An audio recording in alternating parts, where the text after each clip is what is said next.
Hello friends, आज हम जानेंगे कक्षा 12 के चैप्टर 1 विद्युत आवेश तथा विद्युत क्षेत्र में एक समान विद्युत क्षेत्र में किसी विद्युत द्विध्रुव पर लगने वाला बल आघूर्ण, जिसे टाउ से प्रदर्शित किया जाता है। ठीक है, तो क्या है मानेंगे हम। देखिए क्या है हमारा ये जो एक समान विद्युत क्षेत्र है, ठीक है, इस एक समान विद्युत क्षेत्र में क्या रखा हुआ है, हमारा ये डाइपोल रखा हुआ है। ठीक है, विद्युत द्विध्रुव रखा हुआ है जिस पर -q और +q चार्ज जो हैं वो 2l दूरी पर व्यवस्थित हैं।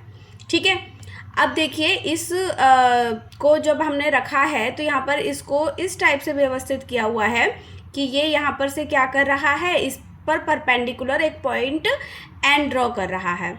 ठीक है, यानी कि यहाँ पर से ये क्या है, थीटा कोण पर हमने इसको प्लेस कर रखा है। ठीक है, तो देखिए क्या है यहाँ पर से ये एक समान विद्युत क्षेत्र में रखा है, तो इसके +q सिरे पर और -q सिरे पर क्या करेंगे, फोर्स अप्लाई होंगे। ठीक है, इन फोर्स की डायरेक्शन आप देख रहे हैं, ये +q है। ठीक है, और यहाँ पर क्या होता है, जो एक समान विद्युत क्षेत्र होता है उसकी दिशा प्लस से माइनस की तरफ होती है। ठीक है, तो ये जो -q चार्ज है ये यहाँ पर क्या होगा, इस +q चार्ज है इस माइनस की तरफ क्या होगा, अट्रैक्ट होगा। ठीक है, तो यहाँ पर एक फोर्स F1 काम करेगा और फोर्स आपको पता है कि क्या होता है, ये QE होता है, क्योंकि हमारे विद्युत क्षेत्र की तीव्रता का व्यंजक पता है ना, E बराबर क्या होता है, Q/F होता है। तो वहाँ से हम अपना फोर्स निकाल लेंगे। ठीक है, तो +q पर जो F1 फोर्स काम कर रहा है वो करेगा QE इस डायरेक्शन में। ठीक है, इसी तरह से क्या है, ये जो -q चार्ज है हमारा, इस पर देखिए यहाँ पर माइनस चार्ज है। ठीक है, और इस पर प्लस चार्ज है, तो ये क्या करेगा, इसे इस तरफ की तरफ आकर्षित करेगा। ठीक है, तो यहाँ पर जो फोर्स हमारा काम कर रहा है वो कर रहा है F2 = -QE। ठीक है, इस पर माइनस चार्ज है इसलिए यहाँ पर से -QE। अब क्या होगा, देखिए यहाँ पर से +q आवेश पर लगने वाला बल F1 की वैल्यू हमें पता चल गई है और -q आवेश पर लगने वाले बल की वैल्यू हमें पता चल चुकी है।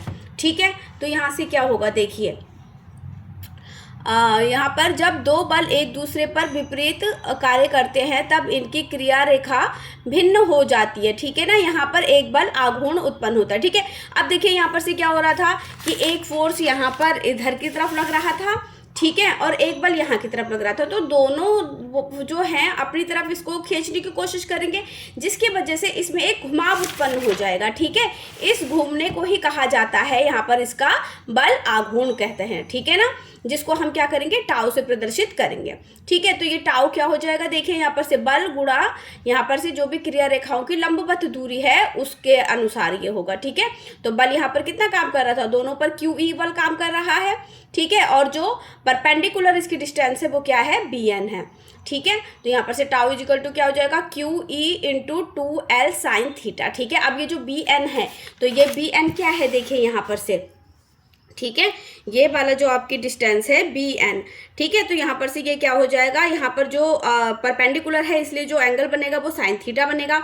ठीक है, और यहाँ पर से इनके बीच की जो डिस्टेंस है वो कितनी हो जाएगी, 2L हो जाएगी। तो यहाँ पर से क्या हो जाएगा, हम यहाँ पर क्या लिख लेंगे, यहाँ पर से BN की जगह पर 2L sin थीटा। ठीक है, अब इसको देखिए मिला करके अगर हम लिखेंगे तो टाउ = क्या हो जाएगा, E/2QL sin थीटा। ठीक है, और 2QL को हम किससे दिखाते हैं, P से दिखाते हैं।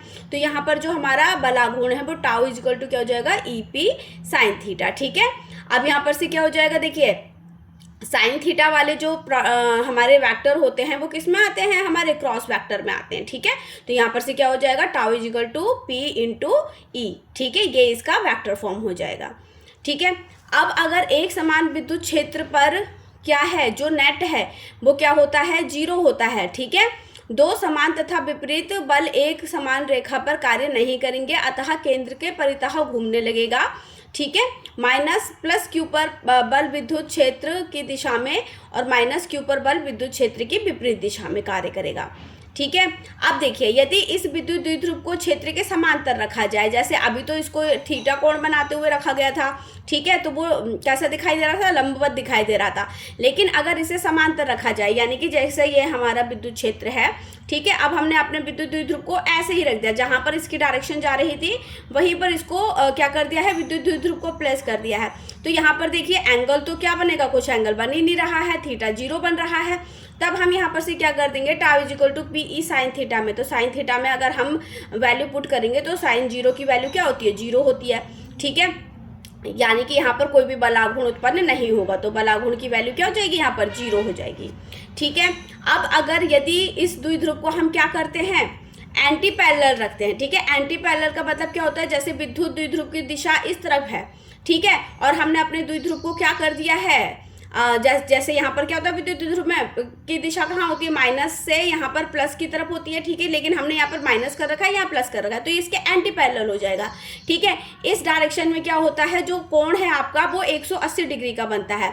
ठीक है, तो यहाँ पर साइन 180 डिग्री रखने पर भी साइन 180 डिग्री की जो वैल्यू होती है वो 0 होती है। तो इस स्थिति में भी क्या होगा, आपका जो बलागुण होगा वो क्या होगा, 0 होगा। ठीक है, यदि हम क्या करते हैं, अपने द्विध्रुव को क्या करते हैं, जो विद्युत क्षेत्र है हमारा उसके लंबवत रखा जाता है।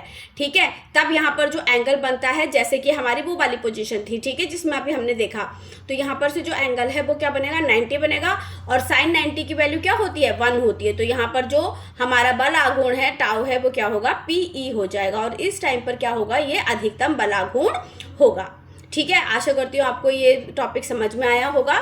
ठीक है, आगे के टॉपिक के लिए लाइक और सब्सक्राइब करें।